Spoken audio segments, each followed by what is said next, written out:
Social dilemma documentary release ஆகி மக்கள் மத்தியில் பெரிய அளவுக்கு வரவேற்பு பெற்றாலும் அந்த டாக்குமெண்ட்ரியில் குறிப்பிட்ட சில கம்பெனிஸை மட்டுமே டார்கெட் பண்ணி பேசியிருப்பாங்க.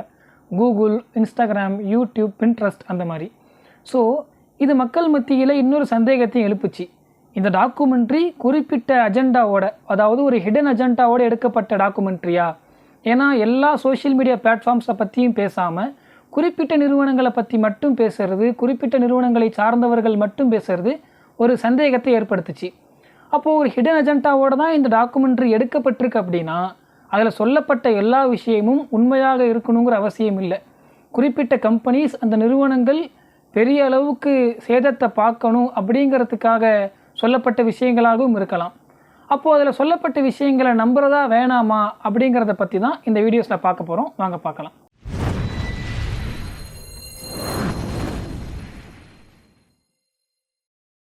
Hi illuminatis. சோஷியல் டைலமா டாக்குமெண்ட்ரியில் ஆல்கரிதம் அப்படிங்கிறத பற்றி அழகாக எக்ஸ்பிளைன் பண்ணியிருப்பாங்க.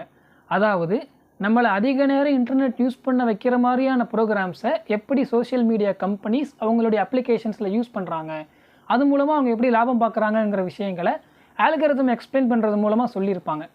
ஆனால் ஆல்கரிதம் தப்பு, இது மாதிரி மக்களை மேனிப்புலேட் பண்ணுற ஆல்கரிதம் தப்புன்னு பேசுகிற சோஷியல் டைலமா டாக்குமெண்ட்ரியே ஆல்கரிதம் பேஸ் பண்ணி தான் நெட்ஃப்ளிக்ஸில் ஒர்க் ஆகுது அப்படிங்கிறது ஒரு பெரிய சந்தேகத்தை ஏற்படுத்துச்சு மக்கள் மத்தியில்.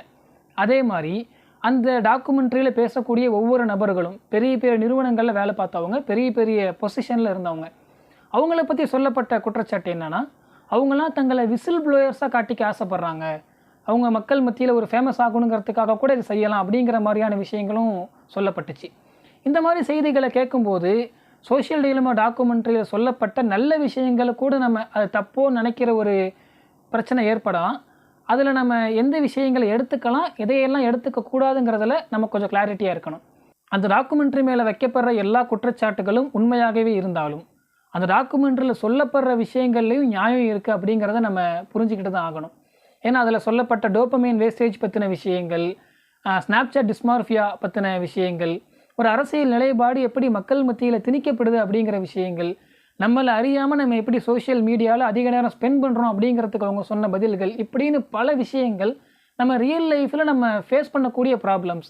டீனேஜில் இருக்கிறவங்க எப்படி இன்டர்நெட்டுடைய க்ரோத் அதிகமாகும் போது அவங்களுடைய டெத் பர்சன்டேஜும் சூசைட் பர்சன்டேஜ் அதிகமாகுது அப்படின்னு அவங்க சொன்ன ஸ்டாட்டிஸ்டிக்ஸாக இருக்கலாம். அது மாதிரி யங்கர் ஜென்ரேஷன்ஸுக்கு மத்தியில் அவங்க ஏற்படுத்துகிற ஒரு இன்ஃபீரியாரிட்டி காம்ப்ளெக்ஸாக இருக்கலாம். எல்லாமே நம்ம ஃபேஸ் பண்ணிக்கிட்டு தான் இருக்கோம். இதையெல்லாம் தப்புன்னு நம்ம மறுக்கவே முடியாது. இன்கேஸ் அந்த டாக்குமெண்ட்ரி மேலே வைக்கப்படுற குற்றச்சாட்டுகள் எல்லாம் உண்மையாகவே இருந்தாலும் அந்த டாக்குமெண்ட்ரி எதையெல்லாம் அபாயம்னு சொன்னச்சோ அதுவும் உண்மைதாங்கிறத நம்ம புரிஞ்சுக்கலாம் இதன் மூலமாக. ஸோ ஃபைனலாக அந்த டாக்குமெண்ட்ரியில் சொல்லப்பட்ட ஒரு சின்ன எக்ஸாம்பிளை சொல்லி நம்ம இதுக்கான கன்க்ளூஷனை கூட கொடுக்க முடியும். நம்ம உலகத்தில் எத்தனையோ டூல்ஸை யூஸ் பண்ணுறோம். டூல்ஸுங்கிறது நம்மளுடைய லைஃப்பை இன்னும் எஃபிஷியண்ட்டாக, இன்னும் ஈஸியாக்கிறதுக்காக நம்ம பயன்படுத்துகிற விஷயங்கள். அப்படி தான் நம்ம பயன்படுத்துகிற எல்லா டூல்ஸும். நம்முடைய மொபைல் ஃபோனும் கூட ஒரு டூல் தான். அந்த ஒரு சின்ன எக்ஸாம்பிள் என்னென்னு கேட்டால், நம்ம ஒரு பைசைக்கிள் யூஸ் பண்ணுறோம். நமக்கு எப்போ தேவைப்படுதோ அப்போ யூஸ் பண்ணுவோம். அது நமக்கு எப்போ தேவையில்லையோ அப்போ நம்ம அதை யூஸ் பண்ண மாட்டோம். நம்ம யூஸ் பண்ணாத டயத்தில் அந்த பைசைக்கிள் நம்மக்கிட்ட வந்து நீ என்ன யூஸ் பண்ணு, நான் உனக்காக ஒரு புது விஷயம் வச்சுருக்கேன் அப்படின்னு நம்மளை டிஸ்டர்ப் பண்ண போகிறது கிடையாது. ஆனால் நம்ம யூஸ் பண்ணுற மொபைல் ஃபோன் அப்படிங்கிற ஒரு டூல், அதில் நம்ம வச்சுருக்க இன்ஸ்டாகிராம், யூடியூப், ஃபேஸ்புக் அப்படிங்கிற ஒரு டூல் ஆப்வியஸாக நமக்கு வேணுங்கிறப்ப நம்ம யூஸ் பண்ணாலும், நமக்கு வேண்டாங்கிற நேரத்தில் நம்ம யூஸ் பண்ணாமல் இருந்தாலும் கூட நம்மக்கிட்ட வந்து நம்மளை யூஸ் பண்ணுன்னு சொல்லுது, நம்மளை ஃபோர்ஸ் பண்ணுது, நம்மளை மேனிப்புலேட் பண்ணுது. இது மூலமாக நம்முடைய ப்ரொடக்ஷன் லெவல் குறையும், நம்முடைய க்ரியேட்டிவிட்டி லெவல் குறையும், நம்முடைய கான்சன்ட்ரேஷன் குறையும், பல அபாயங்கள் ஏற்படுது. ஸோ இந்த டாக்குமெண்ட்ரி உண்மையாகவே ஹிடன் அஜெண்டாவோடு எடுக்கப்பட்ட விஷயமாக இருந்தாலும் அதில் எதுவெல்லாம் ப்ராப்ளம்ஸ்ன்னு சொன்னாங்களோ அந்த ப்ராப்ளம்ஸை நம்ம இன்னும் ஃபேஸ் பண்ணிக்கிட்டே இருக்கோம். ஸோ ஒட்டுமொத்தமாக அதை நம்ம தப்பு, பொய் அப்படின்னு புறக்கணிச்சிட முடியாது. ஏற்றுக்க வேண்டிய விஷயங்களை ஏற்றுக்கிட்டு தான் ஆகணும்.